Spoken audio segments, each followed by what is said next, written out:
journey ends here. I'm here with Steve Cotton, who's the world lead for Destiny 2. Steve, that is a large title. What does it mean? It means I direct the world team. Okay. There's a big team, lots of amazing people, and what we do is we make all the worlds that you get to play in Destiny 2, and we get to fill them with all the action that you get to do, all the activities. When you look at what you've done for Destiny 2, tell us a little bit about. I mean, we certainly saw a lot of the great footage from today. But what are some of the differences in the world from the first Destiny to Destiny 2? We've done a lot to make the world feel more alive when you're there and give you a lot more options. We're taking you to 4 new worlds. We mentioned them in the presentation, right? You got Nessus, which we're looking at behind us, and I keep looking over there. Yeah. But the Vex planetoid that you get to go to. You get to go to the European Dead Zone on Earth. You get to go to Titan, which is the moon of Saturn with its methane oceans. There's no landmass at all. You have to walk around on platforms and go into an arcology. But also now we've added treasure maps for you to follow. We've added adventures, which I think I might have even undersold in the presentation. There are these 10 to 15 minute long missions that the characters in the world now that you meet will send you on, and they do some amazing things. They have new mechanics, different types of encounters, where you'll build Vex structures high up into the sky, or go deep into a cavern and do some other stuff. And then we've got lost sectors in the world that are like dungeons, where you get to go deep down and into them and find a boss, kill him, and steal his treasure. Now! Hang on!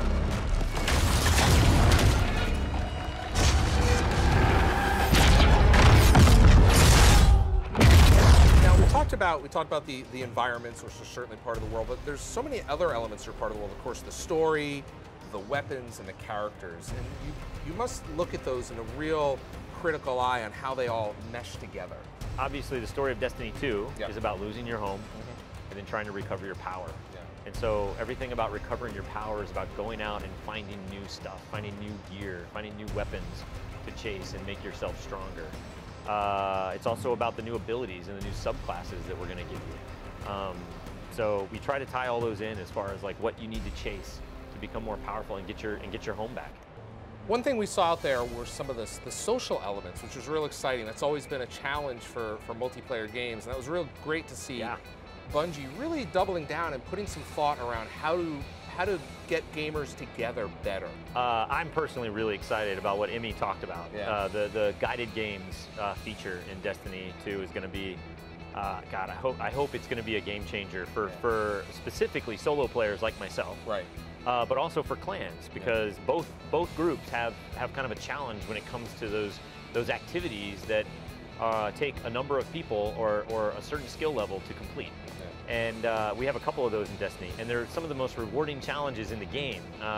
The raids, if anybody's done a raid, they know this is amazing, and so we want as many people as possible to experience this. And what Guided Games is going to do is it's going to let somebody that is by themselves, doesn't feel comfortable going out and getting a clan to sign up for a guided game, and then let a clan that's looking for somebody to fill in that they can look at and kind of understand what that clan's all about and go, yeah, you know what, I'll be your extra on that one. And hopefully what that does is it gives them a good group to go raid with or do nightfalls with.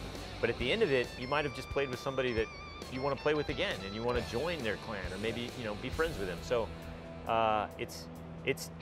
we're really excited about it. We're really proud of it. I know Emmy's really passionate about trying to get people to come together and play and get more people playing with friends.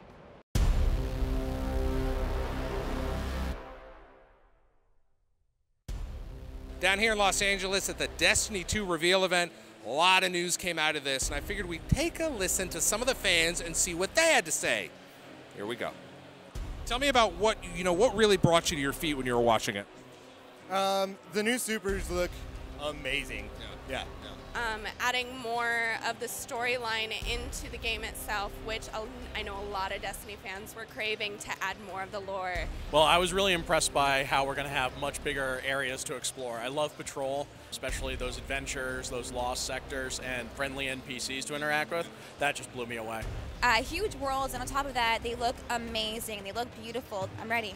I personally am a PvP player primarily, so when they started showing all of the actual gameplay and seeing kind of what type of subclasses we're going to be working with, I got really excited over that.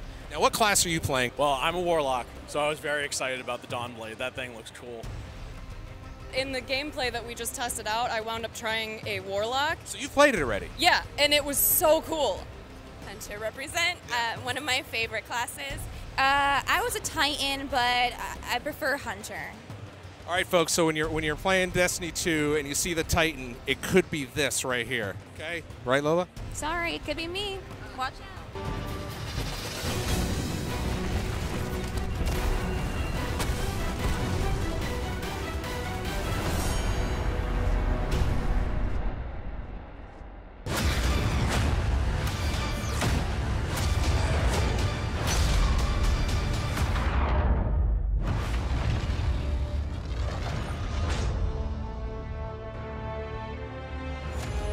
Pre-order and get beta early access.